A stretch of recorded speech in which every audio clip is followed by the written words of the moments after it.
Hey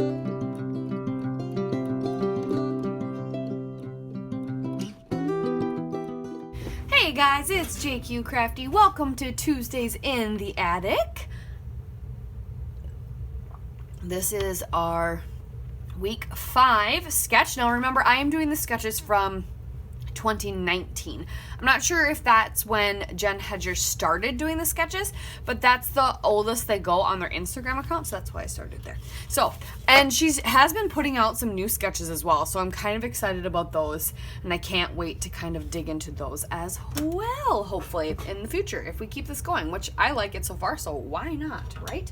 So, we are doing a 2-page layout, which someone had commented on the first one because that was a 2-page, that 2 pages their jam. I also love them. I don't do them often as much as I used to, and so I'm really glad that there's actually quite a bit of it in the sketches that Jen had created. So I have some goodies. So I just got 2 pieces of white cardstock. I figured I'd start with the base of that. And I kind of dug through one of my paper issues kits to find some fun summery bright colors. And so I'm going to use this photo play paper from Tula and Norbert. Hi ho, hi ho. And then this knock on wood lawn fawn paper as well. I think I'm going to do the smaller grain side, but I want to cut this so I can stretch it across. So that is what's going to be interesting, and we got to trim down our photos as well. But I should be able to, based on the sketch, I should be able to trim it, literally cut it in half, and then I should be able to cut those halves in half to then stretch it, if that makes sense. So I'm doing this. I also then pulled in some dark blue cardstock scrap that I have. We'll see what I can make of that. And then I was trying to find things that would go with these summery colors. So I went and dug through, and I actually found a bunch of Project Life cards that I have laying around that I thought brought in the colors. And then some of them had navy. So I really wanted to bring that in as well. And I really liked that pop. So yeah, we're gonna do this. I really like the banner section up there, so I think we're gonna do it. I don't think I'm gonna skate around that. I don't know if mine will get as thick, and I think we're gonna do some stitching all the way around as well. The section, and definitely extra stitching on the banners. I really like this sketch. It's nice and simple, and then yeah, we'll just dig through the stash and see what we can come up with for embellishments. We might not have a lot, which is not a big deal. But yeah, so let's get going. Let's trim down our photos here first, and let's build our layout. Let's get started. So I will have the sketch up in the corner. I don't know why I didn't put it up in the corner right now. But the only thing I'm doing right now is trimming photos. So I'm trimming them down. So I'm going to change the sketch a little bit. A lot less journaling. And my photos are going to be different, but that's what's lovely about sketches like this one especially. Like, you have this nice strip of paper down the center where you basically just put all your photos, and if you need to change the layout of that, you still get the look of the entire sketch while doing that, which is really nice. So I have 4 photos and a couple that are 4x6. I'm going to trim the one down a little bit just so it fits a little bit better. But they're all from my son's summer care program that he had at his school this last summer, and we were so thankful for it. And so just some random photos, not a ton were taken while he was there, but enough that I wanted to get them documented and just to show what he did all summer when we were at work, right? Okay, so what I'm doing now is I'm taking, so like I was saying earlier, I wanted to span this paper because I cut it in half so I'd have enough for each page. But then that means I only have 6 inches. Well, I definitely want more than 6 inches, and the sketch definitely shows more than 6 inches of pattern paper in the center there. So then what I did is I trimmed each of those 6-inch sections. I cut them so it's 2 and 4.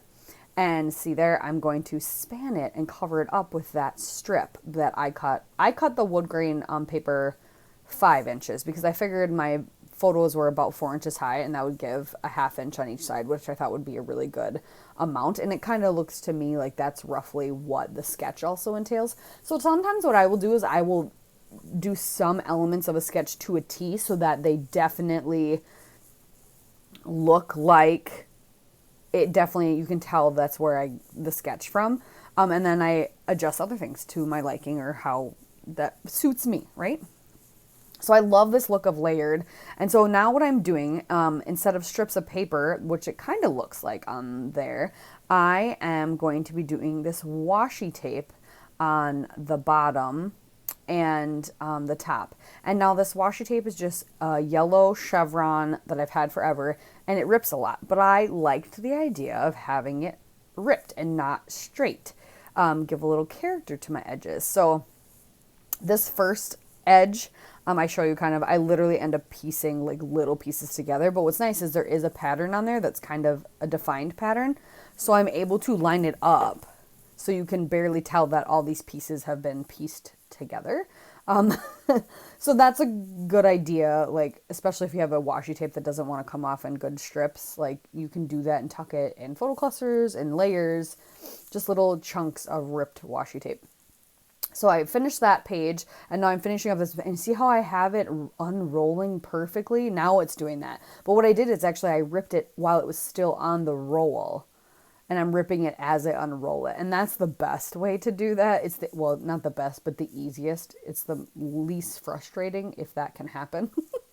It did rip, and then it made like an awkward whatever, but then you just rip it. That's what's nice about washi tape. You just rip it and adjust it, and now it doesn't look like I had a weird tear there and I fixed it. Like, it just, yeah. Anywho, so that's what I did. So I layered those two papers and cheated. And that's the best thing you can do when you're doing these 2-page and you only have one paper that you really, really like. You can cheat and you can layer things on to make it look like you have bigger chunks, and you don't. And then you're not wasting paper either, because there's really not a lot of paper hiding behind my wood grain strips that go all the way across. So on the sketch too, that top edge goes all the way to the edge, but I liked, like I said, I liked the idea of having the messy edge of the washi tape. So I'm fine with them not going all the way to the edge. I actually prefer it. So, and actually I'm going to rip this section a little bit more over here while I'm doing this.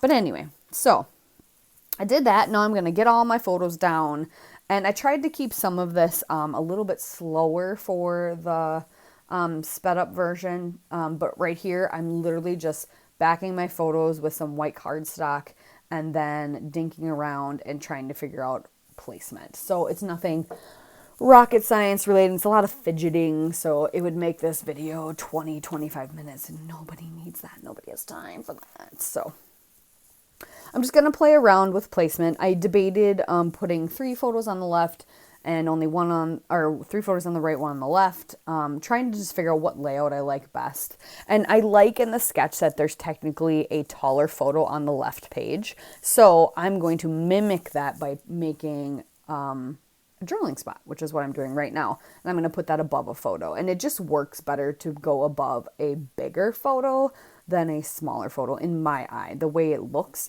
better, I think, to have it tucked behind a larger photo.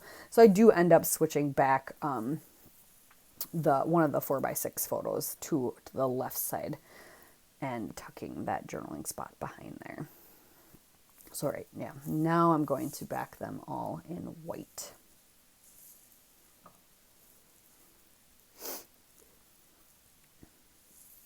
But yeah, in general, there are some things about some 2-page layouts that you're going to have very similarities across the board. Like, when you want your pages to look cohesive, you got to have mirrored stuff, right? But there's so many fun different ways you can make it unique or make it your own or add fun details to help tell your story and make your page interesting to you. And if you don't want to do that, you don't have to. It's your page. It doesn't matter.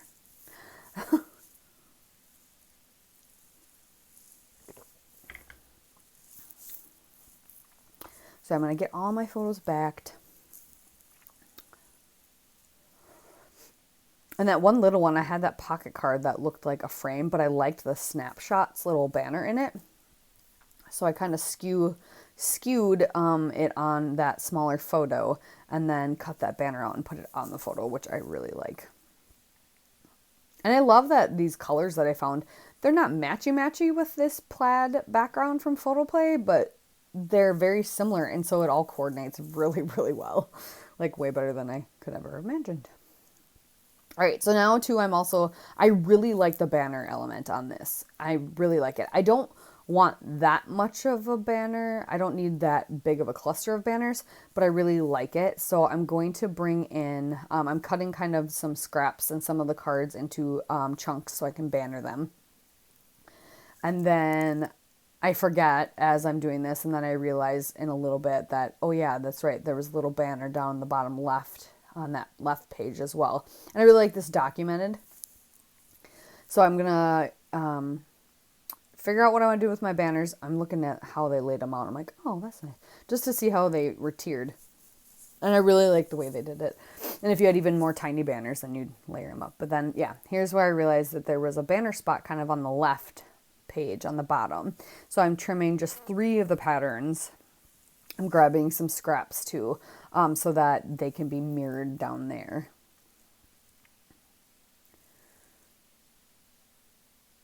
And I like that there's like this navy blue kind of here and there. And like I said, I could probably add some more stuff to the page, but I kind of like the simplicity of it. And there's enough color and pop that I don't necessarily need it.